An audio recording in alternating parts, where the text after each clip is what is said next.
am a passionate crafter who loves a good heirloom craft, which is basically anything that you can pass down over the years to people in your family or your kids.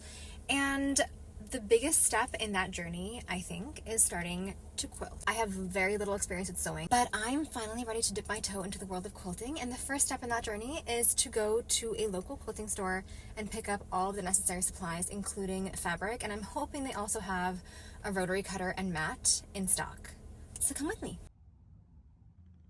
I'm back from the quilt shop. I also had to go to Michael's because the quilt store didn't have all the colors that I wanted. They didn't have a huge selection of solid or plaid colored fabrics. So when I was at the quilt shop, I picked up this patterned mustard yellow, 2 shades of blue, plus this like dark olive.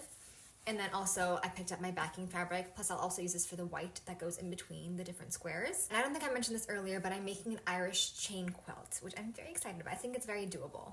And then at Michael's I picked up this other mustard color, this rust, and then this green for my binding fabric. I also got batting at Michael's because I asked the quilt store lady for batting that she carried, but she said to look for a smaller batting size because she only carried a 90 by 108.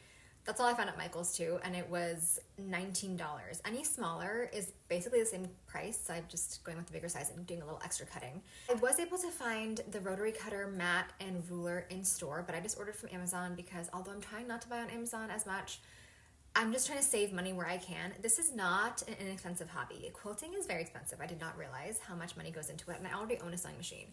But for everything that I ordered today, or bought today plus order, the total came to $130. And this is for a quilt that is 36 by 48. So keep that in mind.